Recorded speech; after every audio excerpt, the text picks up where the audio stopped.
এইবাৰ গাঁওৰক্ষী বাহিনীৰ সম্পাদকৰ লগতে ডকাইতি কাণ্ড। বৃহস্পতিবাৰে নিশা মাটিখোলাৰ ছাইদুল ইছলাম নামৰ গাঁওৰক্ষী বাহিনীৰ সম্পাদকগৰাকীৰ 4চকীয়া বাহনখন ক্ষতি কৰাৰ লগতে 1,50,000 টকালৈ উধাও 4 দুৰ্বৃত্ত। নগাঁৱৰ কচুৱাৰ মাটিখোলাৰ পৰা লংকা গাঁও অভিমুখে গৈ থকা অৱস্থাত নিশা সংঘটিত হয় এই ঘটনা।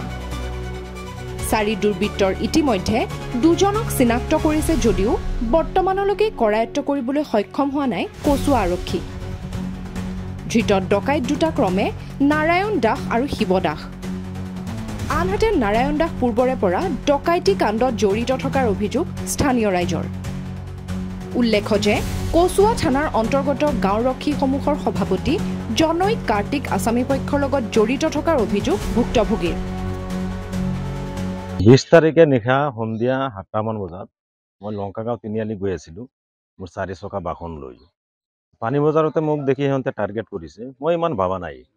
লংকাগাঁও তিনিআলি পোৱাৰ 100 মিটাৰমান আগত নামঘৰ আৰু LP স্কুলৰ ফিল্ডৰ ওচৰত দুটা বাইকেৰে গৈ মোক আগচি ধৰি মোৰ 4 চকা বাহনখনত মাৰধৰ কৰি টকা 1.5 লাখ আছিলে ডকাতি কৰিলে। ইয়াৰ পিছত আমি ফোনে যোগাযোগ হোৱাতে পানী বজাৰত আহিছোঁ। বৃহৎ আমাৰ গাঁৱৰ ৰাইজ ওলাই ডকাইতখন ইফালে গৈছে বুলি আমি পিছা কৰি বোপা দাস নামৰ মানুহজনৰ ঘৰত গৈছোঁ। সেই ডকাইতজন ঘৰৰ ভিতৰতে বাইকখন থৈ পিছফালে দৰ্জাৰেদি পলায়ন কৰিছে। আমি ৰাইজক গৈ সান্তনা হিচাপত দি ঘৰত আমাক বোপা দাসৰ ৱাইফে মাতি নিছে মোক আৰু লোহিত বৰাক। মোৰ ঘৰত নাই, চোৰটো পিছফালেদি পলাই গ'ল, আপোনালোকে ৰাইজৰ মানুহক সান্তনা কৰক। ৰাইজে কৈ আছে আমাক ডকাইতটো ওলাই দিয়ক, আপোনাৰ ঘৰত আহি সোমাইছে। এতিয়া যোৱাকালি তেওঁ এটা নিউজ কৰিছে যে তেওঁ বোলে ল'ৰাটোক চিনি নাপায় আৰু তেওঁৰ এই বোপা দাসৰ ভাগিন হয় ল'ৰাটো, আৰু সেইটোৰ লগত তেওঁৰ ল'ৰাটোও জড়িত আছে, শিৱ দাস বুলি নাম। আমি 4জন আসামী দি এজাহাৰ কচুৱা থানাত আমি গোচৰ ৰুজু কৰিছোঁ।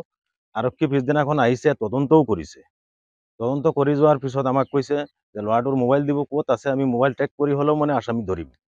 আমাৰ BDBৰ সভাপতি আছে আপোনাৰ কচুৱা তিনিআলিৰ কাৰ্তিক দেৱ নামৰ মানুহজন। তেওঁ আমাৰ নামতে ভুৱা গোচৰখন লিখি দিয়ে।